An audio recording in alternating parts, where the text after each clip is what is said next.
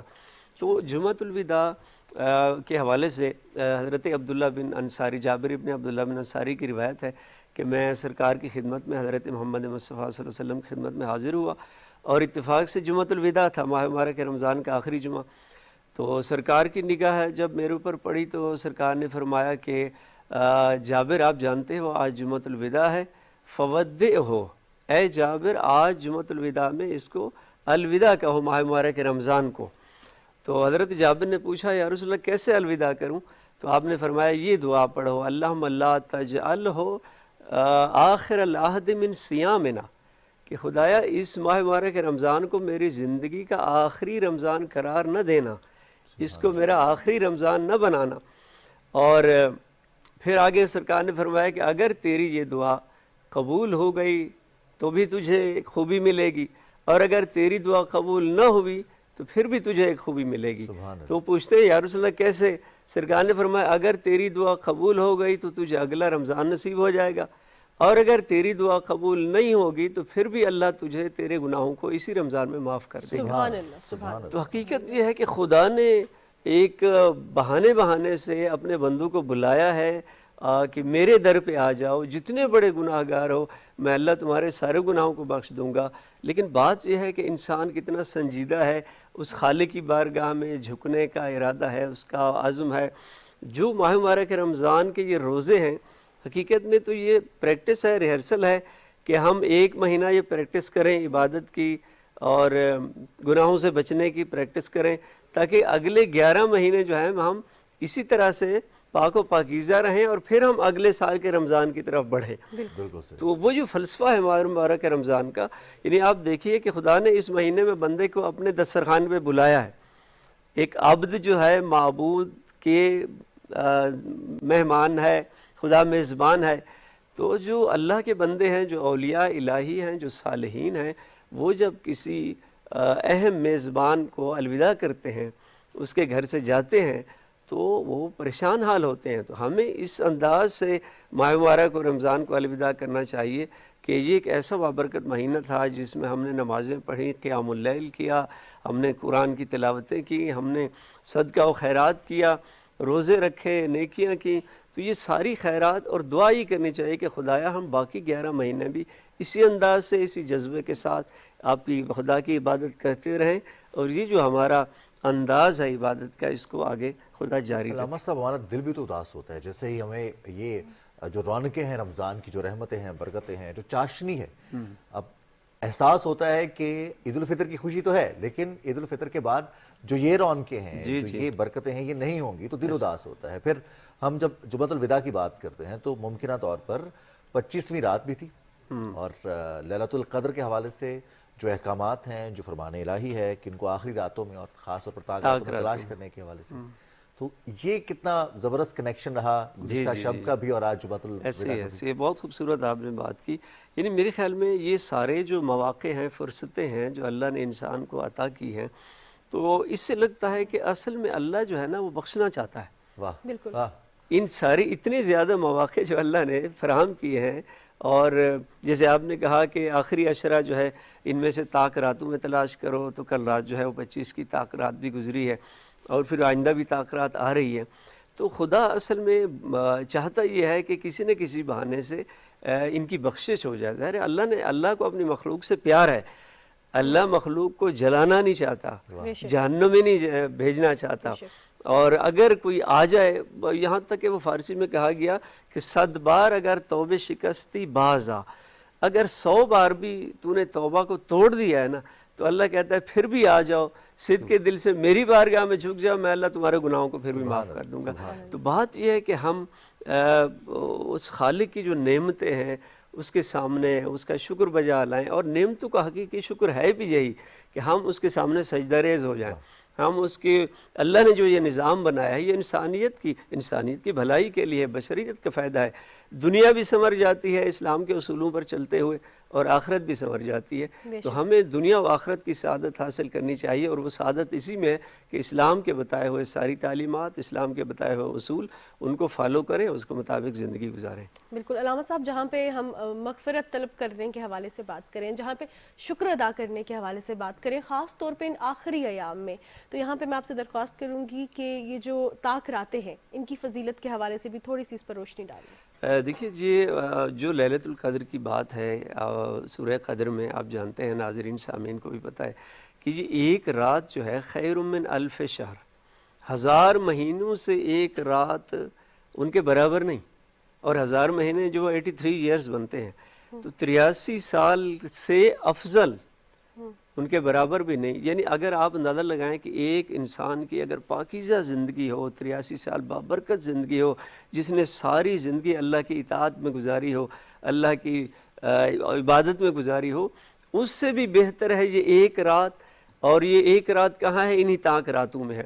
اور پھر اس کو معین بھی نہیں کیا گیا کہ کسی نے پوچھا کہ یہ کون سی رات ہے ان میں سے، تو بتایا گیا نہیں، یہ معین نہیں ہوا. اس کی وجہ یہ ہے، بلکہ یہاں تک کہا گیا کہ ان تمام تاک راتوں میں آپ جتنا زیادہ آپ بہتر آپ اللہ کا قرب حاصل کر سکیں صدق کے دل کے ساتھ، وہی آپ کے لیے شب قدر ہو جائے گی. تو یہ شب قدر ایک ایسی فرصت ہے، ایک ایسی نعمت ہے اللہ کی اپنے بندوں کے لیے کہ اگر اب تک ہم اگر متوجہ نہیں ہوئے اس کی برکتوں کے لیے، تو میرے خیال میں پھر اگر اللہ نے سورہ قدر میں فرمایا ما ادراک ما لیلۃ القدر، اگرچہ 1000 مہینوں سے افضل ہے، بہتر ہے، لیکن پھر بھی تمہیں اندازہ نہیں ہے کہ کتنی بہتر ہے. تم سوچ بھی نہیں سکتے، تمہارے تصور سے باہر ہے کہ یہ 83 سال سے کتنی زیادہ اس کا مقام افضلیت ہے، یہ تمہارے تصور سے بھی باہر ہے.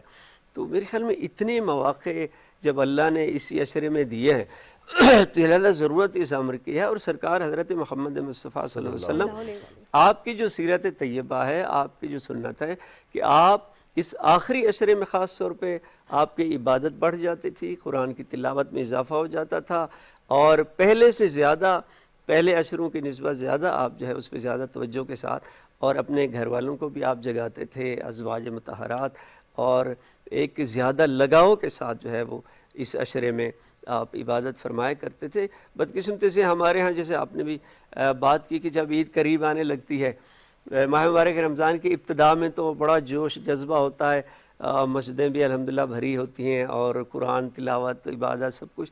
لیکن جیسے جیسے عید قریب آنے لگتی ہے تو پھر ہم ظاہر شاپنگ بھی کرنی چاہیے، لیکن ہم اتنے بزی ہو جاتے ہیں پھر عید کی تیاری میں، پھر یہ والا مرحلہ جو ہے عبادت والا، یہ ہم تھوڑا سا اس سے پیچھے ہٹ جاتے ہیں. تو میرے خیال میں آخری دنوں میں سنت رسول بھی یہی ہے اور اسلام کی تعلیمات بھی یہ ہیں، چونکہ جیسے آپ نے کہا ایک عظیم دوست ہمارا جا رہا ہے، تو ہم جتنا زیادہ لمحات اس کے ساتھ گزار سکے وہ زیادہ میرے خیال میں ہماری زندگی. علامہ صاحب، اللہ تعالیٰ نے پوری کائنات کی تخلیق بڑی ترتیب سے فرمائی ہے، اور ترتیب پسند بھی بہت ہے. جو اولیاء کرام ہیں ان کی جانب سے بھی یہی پیغامات ملتے ہیں کہ خدا کو وہ کام زیادہ پسند ہے جو ترتیب سے کیا جائے. حدیث شریف کا مفہوم بھی ترتیب کیا ہونی چاہیے اگر لیلۃ القدر کی تلاش ہمیں کیا کیا کرنا چاہیے؟ ہمیں نوافل کتنے ادا کرنے چاہیے؟ درود و سلام پڑھنا چاہیے؟ صدقہ خیرات کیا کرنا چاہیے؟ دیکھیے اس میں ایک تو بڑی اہم آپ نے بات کی ہے، جب اللہ تعالیٰ نے فرمایا ہے نا کہ قرآن کی آیت ہے سورہ نساء آیت نمبر 31 میں اللہ نے ارشاد فرمایا وَسَارِعُوا إِلَىٰ مَغْفِرَةٍ مِّن رَبِّكُمْ وَجَنَّةٍ عَرْضُهَا السَّمَاوَاتُ وَالْأَرْضُ، کہ خدا کی مغفرت کی طرف جلدی کرو اور اس جنت کے حصول کے لیے جلدی کرو کہ جس کی وسعت جو ہے آسمانوں و زمینوں جتنی ہے. تو اللہ تو فرما رہا ہے مغفرت میری طرف آ جاؤ، جلدی کرو. وہ اسباب مغفرت کیا ہیں وہ بھی قرآن نے بتائے ہوئے ہیں، کون کون سے کام کرو تاکہ تمہاری مغفرت بھی یقینی ہو جائے اور جنت کا حصول بھی یقینی ہو جائے. تو ان میں سے چند ایک جو بیان ہوئے قرآن میں، ایک توبہ خالص ہے. سب سے پہلے شب قدر کو اگر آپ اللہ نے آپ کو توفیق عطا فرمائی ہے لیلۃ القدر کو پانے کی، تو صدق کے دل سے سچی توبہ کرنی چاہیے گزشتہ گناہوں سے. اور سچی توبہ کے لیے 3 چیزوں کا ہونا ضروری ہے. ایک، چونکہ توبہ جو ہے وہ صرف زبانی استغفار نہیں ہے، زبان سے کہہ دینا کافی نہیں ہے، بلکہ اصل میں وہ اندر کا انقلاب ہے، وہ چینج ہے، وہ کیفیت ہے جو بالکل اس کے گزشتہ گناہوں پر پشیمان ہو، وہ پشیمانی ہو، ندامت ہو، پھر آئندہ گناہ نہ کرنے کا پختہ ارادہ ہو. اور پھر تیسری بات، جو اس نے اگر کسی انسان کے، مسلمان کے حق ضائع کیا ہے تو وہ ان کے حقوق کو دے. تو پوری ایک تیاری ہے. یعنی آپ جب شب قدر اور لیلۃ القدر میں جا رہے ہیں تو آپ اس سے پہلے یہ تیاری کر لیں، دن میں تیاری کر لیں. اگر کسی کے حقوق آپ نے ضائع کیے ہوئے ہیں ان سے معافی طلب کر لیں، کسی کا مال کھایا ہوا ہے تو اس کا مال لوٹا دیں. اور پھر رات میں آپ سب سے پہلے رات کے اس لمحے میں آپ سچی ندامت بھی ہو، پشیمانی بھی ہو اور آئندہ گناہ نہ کرنے کا ارادہ بھی ہو. اس کے بعد آپ آئیں نوافل کی طرف، نوافل پڑھیں، قرآن کی تلاوت کریں، اور پھر درود و سلام جو ہے وہ پھر آپ کی عبادت کو اور اوپر معراج پہ لے جاتا ہے. اور سرکار نے اس لیے ایک حدیث میں ارشاد فرمایا مولا علی علیہ الصلوۃ والسلام سے کہ یا علی آج الا ابشرک، آپ چاہتے ہو کہ آج آپ کو میں خوشخبری سناؤں؟ تو حضرت علی نے عرض کیا یا رسول اللہ میرے ماں باپ آپ پر قربان ہو جائیں، آپ نے ہمیشہ خیر کی خوشخبری سنائی، آپ فرمائیے۔ تو سرکار نے فرمایا کہ اب یہ بھی جبرائیل امین میرے اوپر وحی لے کر آئے ہیں، اور جبرائیل نے مجھے عجیب بات بتائی ہے۔ جبرائیل نے کہا کہ اگر آپ اپنی امت کو بتاؤ کہ اگر میری امت میں سے کوئی ایک فرد مجھ پر درود بھیجے اور میری اہل بیت پر درود بھیجے تو فتحت لہو ابواب السماء، حدیث کے جملے ہیں کہ اللہ فرماتا ہے میں اس کے لیے آسمان کے دروازے کھول دوں گا، اور فرشتے اس پر درود بھیجیں گے، اور اس کے گناہ ایسے جھڑ جائیں گے جیسے درخت کے پتے جھڑ جاتے ہیں۔ تو بات یہ ہے کہ ہم یہ سارے وہ مواقع ہیں جب بھی ہم عبادت کریں، ابتدا میں بھی درود ہو، آخر میں بھی درود ہو، تو دو درودوں کے درمیان جو عبادت آ جائے گی وہ خدا کی بارگاہ میں ضرور قبول ہو جائے گی۔ علامہ صاحب، جہاں ہم عبادت کے حوالے سے بات کر رہے ہیں، استغفار کے حوالے سے بات کر رہے ہیں، ایک بڑی خاص بات آپ نے بیچ میں یہ بھی مینشن کی کہ آئندہ وہ گناہ نہیں کرنا، اور جن کے ساتھ برائی کی ہے ان کو کمپنسیٹ بھی کرنا ہے، معافی بھی مانگنی ہے۔ لیکن اس کے ساتھ ساتھ ہم دیکھتے ہیں کہ استغفر اللہ کی بہت سی اور بھی برکات ہیں، اس سے رزق میں اضافہ ہو، مشکلات سے نکلنا ہے۔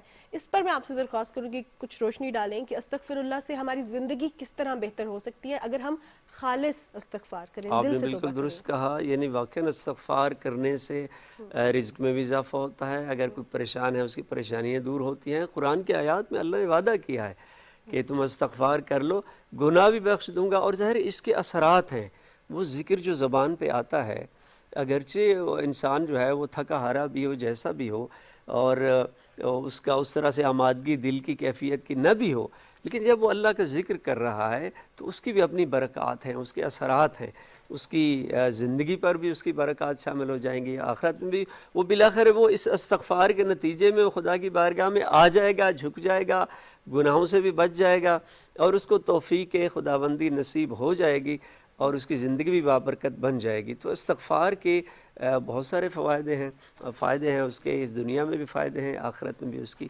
آخرت بھی سنور سکتی ہے۔ اور تمام عبادات کے بعد جب مانگنے کا وقت آتا ہے ہم رب تعالیٰ سے دعا مانگتے ہیں، جی جی، دعا مانگنے کا کیا ہمیں گڑ گڑا کر دعا کرنی چاہیے، ہمیں دل سے دعا کرنی چاہیے، کیسے دعا کریں، اس پر متفق ہونا کتنا ضروری ہے؟ کیونکہ مانگنے کا طریقہ تو خدا کو پسند ہے، اور وہ خدا اپنی مرضی سے قدرت رکھتا ہے، جس کو مرضی پسند فرما لے، بے نیاز ہے وہ۔ بالکل۔ تو علماء کا کیا اتفاق ہے، دعا کیسے؟ دیکھیے دعا جو ہے نا، پہلی بات تو یہ ہے کہ دعا ضروری نہیں ہے کہ دعا کرتے ہوئے آدمی بول بھی رہا ہو، اچھا، بلکہ اس کا دل بھی دعا مانگ رہا ہو، بے شک تو وہ زیادہ اللہ جو ہے اس کو سنتا ہے۔ ہاں، یعنی ہمیں دعا کے لیے وہ کیفیت بنانی چاہیے، دعا کے لیے آمادگی ہے، تیاری ہے، وضو کے ساتھ ہو، قبلہ رخ ہو، اور پھر پہلے کچھ نوافل پڑھ لے، قرآن کی تلاوت کر لے، پھر جو ہے درود و سلام کے ساتھ، خدا کی حمد و ثنا کے ساتھ، یعنی دعا شروع کرنے سے پہلے جو اللہ نے اس کو نعمتیں دی ہیں، اولاد جیسی نعمت ہے، مال دیا ہے، اس کو شعور دیا ہے، علم دیا ہے، ان نعمتوں کو ذہن میں لائے، اللہ کا شکر ادا کرے، پھر جو ہے وہ آگے دعا کی طرف بڑھے۔ نیت اس کی جتنا اس کا دل اس کے ساتھ ہوگا نا، اس کی زبان کے، وہ زیادہ دعا جو ہے خدا کی بارگاہ میں قبول ہوگی۔ تو بات یہ ہے کہ پھر دعا میں کیا مانگنا چاہیے؟ دعا سب سے پہلے تو دعا دوسروں کے لیے ہونی چاہیے۔ اچھا، جو اولیاء الہی کی جو سنت ہے، پیغمبر کریم اسلام نے جو فرمایا ہے کہ جب دعا آپ کریں، حضرت سیدہ فاطمہ الزہرا سلام اللہ علیہا سے یہ روایت نقل ہوئی ہے کہ حضرت امام حسن روایت کرتے ہیں کہ میں نے اپنی مادر گرامی کو دیکھا کہ دعا مانگتے ہوئے پہلے دوسروں کے لیے دعا کر رہی تھی، تو امام حسن نے پوچھا کہ آپ پہلے اپنے لیے دعا نہیں کی؟ تو انہوں نے فرمایا نہیں، پہلے دوسرے اور بعد میں اپنے لیے دعا کریں تو اللہ کی بارگاہ میں وہ دعا زیادہ قبول ہو جاتی ہے، جلدی قبول ہو جاتی ہے۔ ہمیں دوسروں کو دعاؤں میں یاد رکھنا چاہیے، سلیقہ یہ ہے دعا کا۔ پھر اپنے لیے دعا کریں، اپنی دنیا کے لیے بھی دعا کریں، آخرت کے لیے دعا کریں، اور درود و سلام ہو تو پھر وہ انشاءاللہ درود و سلام کے درمیان جو دعا آئے گی وہ پھر دعا رکے گی نہیں، وہ معراج تک جائے بے گی شک، بے اور شک، پھر وہ بے قبول بھی ہو جائے بے گی۔ شک۔ علامہ صاحب، جہاں آپ نے دوسروں کے لیے دعا کی فضیلت کے حوالے سے بات کی ہے، تو ایسے میں جو ہے ہوتا یہ ہے کہ ہم دل سے ان کی خیر مانگیں، اور یہ بہت زیادہ ضروری بھی ہے۔ ہم جب کسی سے سلام کرتے ہیں، یعنی کہ اس کا مطلب یہ ہے کہ آپ پر سلامتی ہو، اور دل میں پھر اس کے لیے برائی بھی رکھنا، اس کے لیے ہرڈلز بھی کریٹ کرنا، تو یہ ہمارا دوہرا ایٹیٹیوڈ منافقت کی جانب بڑھتا ہے، جس کا بہت سخت گناہ ہے۔ اب ایسے میں ایک آخر میں آپ سے جاننا چاہوں گی کوئی پیغام تمام مسلمانوں کے لیے، اور خاص طور پہ آج کے دن کی مناسبت سے، اس ماہ مبارک کی مناسبت سے کیا پیغام دینا دیکھیے، چاہیں میں گے؟ ایک تو آج ہم یہ جمعۃ الوداع جس حالت میں امت مسلمہ منا رہی ہے، اس وقت غزہ کے اندر، فلسطین کے اندر ہمارے مسلمان بھائی، فلسطینی بھائی انتہائی ظلم کا شکار ہیں، اور یہ جمعۃ الوداع یوم القدس کے عنوان سے بھی منایا جا رہا ہے، جیسے وزیر اعظم صاحب نے بھی پیغام دیا۔ تو میں پیغام یہ دینا چاہوں گا کہ ایک تو ان مظلوم بھائیوں کے لیے دعا کی جائے خصوصی طور پر، کہ اللہ تعالیٰ ان مظلوموں کی نصرت کرے، مدد کرے، اور ان ظالموں کا خاتمہ کرے اس جہان سے۔ اور دوسرا یہ کہ ہمیں ان کے ساتھ اظہار یکجہتی کے لیے جو مختلف ریلیاں ہو رہی ہیں، جو احتجاجی جلوس ہو رہے ہیں، اس میں باقاعدہ جانا چاہیے تمام بچوں کو، بوڑھوں کو، جوانوں کو، اور ہم بتائیں کہ ہم ہر مظلوم کے ساتھ کھڑے ہیں۔ اسلام کا یہی پیغام ہے، ہم مظلوم کے ساتھ کھڑے ہیں، مظلوم کے ساتھی ہیں، اور انشاءاللہ ہم جو ہے فلسطینی بھائیوں کو کبھی ان کو اکیلا نہیں چھوڑیں گے انشاءاللہ۔ علامہ اصغر عسکری صاحب، بہت شکریہ اپنے وقت دیا، اور بڑی اہم گفتگو، بڑی زبردست گفتگو، اور خاص طور پر رمضان المبارک کے آخری عشرے کے حوالے سے اس کی رحمتیں، برکتیں ہم کیسے سمیٹ سکتے ہیں، اور خدا جو ہمیں عطا کر رہا ہے ہم اس کی عطا سے کیسے استفادہ کر سکتے ہیں، کیسے فائدہ اٹھا سکتے ہیں، زیادہ سے زیادہ فائدہ کیسے اٹھا سکتے ہیں۔ اس کے ساتھ ہی ہمارے آج کے پروگرام کا وقت ختم ہوا چاہتا ہے۔ اپنی میزبان ماہنور قریشی اور رضوان علی کو اجازت دیجیے، آپ سے ملاقات ہوگی، اپنا بہت سارا خیال رکھیے گا۔ اللہ حافظ۔